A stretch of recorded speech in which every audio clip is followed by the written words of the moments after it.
Jaipur, a pink city founded by the dynasty of Kachawas, claimed their descent from Lord Ram. But today we are not going to talk of House of Ishwaku, but of Lord Krishna and his immortal gopi, saint, above all a woman, Mirabai. The Jagat ShrimoniTemple is the only temple in the world that has an idol of Mirabai and Krishna in one place. Mirabai, it is said somewhere around the end of 16th century, Kanakwati, at the death of her eldest son Jagat at the young age of 34, had this temple constructed in his memory to immortalize him. Named Jagat Shiromani because Vishnu is the upholder of this order. The temple is an architectural wonder. Unfortunately, it is not one of the most favored destinations. That the royals always had a mass connect for the locals is well understood by the fact that there are two entrances to the temple. One from the flight of steps from Amer Fort and the other through the town of Amer. It is said it took 9 years to be built.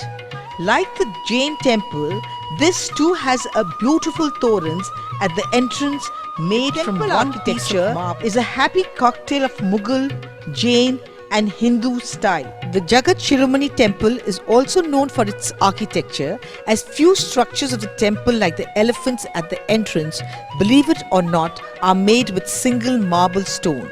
These stones were carved into various designs to decorate the temple. Therefore, it is one of its kind in Rajasthan. The idols of the temple are also carved from one single stone. The intricate and exquisite carvings is something like an eye candy. There are many interesting stories about this temple, and according to some, the idol of Lord Krishna installed in this temple is believed to be the same statue that Mirabai used to worship when she lived in Mewar about 600 years ago. This statue was saved from rulers of Amer during the Mughal war with Mewar state, and a statue was sent to the temple. The moot question is that why are we talking about the Jagat ShrimoniTemple? One, because it is an architectural site to behold. It is a site which is not visited even today by most tourists. Two, it is our heritage at its best. And thirdly, Mirabai exemplifies everything that a wow woman is. Little did Mirabai then know that 6 centuries down the line, an august gathering of value creators will remember her for more than one reason. Firstly, a Rajput lady born into orthodoxy, she fought it all. Brahmanical tyranny, ritualism and casteism. Not by slogan mongering or bra burning, but simply by overcoming everything that was meant to destroy her. Meera, the travelling sage, who made Raidas a cobbler by profession, her guru. So she went beyond all norms of established social customs and orthodoxy. Mirabai was also someone who led her life the way she wanted it. Mirabai is a perfect icon for Jaipur sari speak.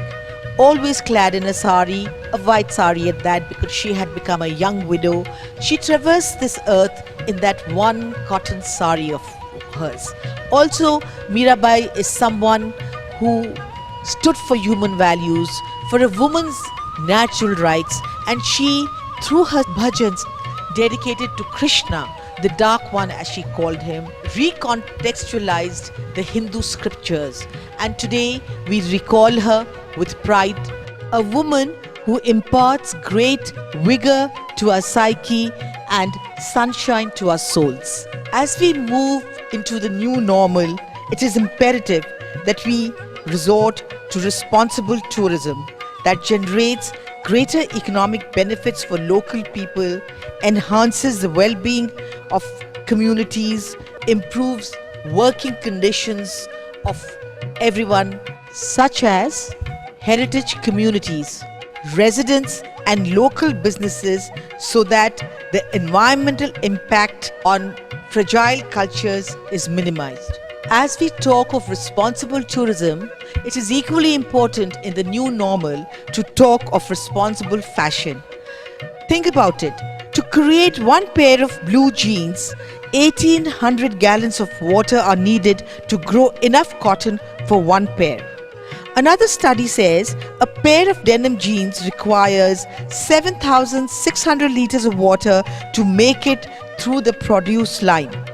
Water footprints that often comes from water scarce areas. Sustainable fashion is an all-inclusive term describing products and activities that are carbon neutral, built on general welfare and social justice.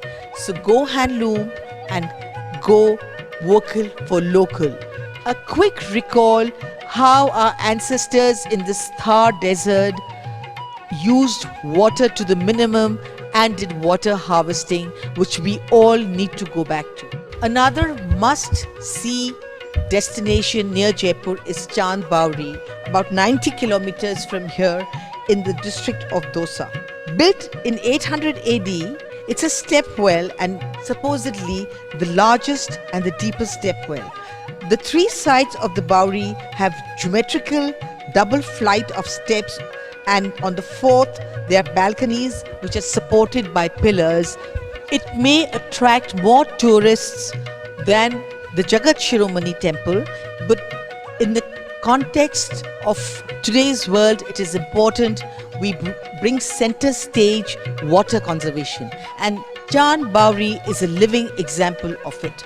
Chand Bawri is testimony to the grit of the people of the desert, to their wisdom, who realized the worth of every drop of water and built themselves a magnificent water source. Close to Chand Bawri is the Harshad Mata temple, the temple of goddess of happiness. It's not surprising though, in the Thar, if you save water, if you conserve water, happiness naturally flows into our lives. A lesson that we all still need to remember.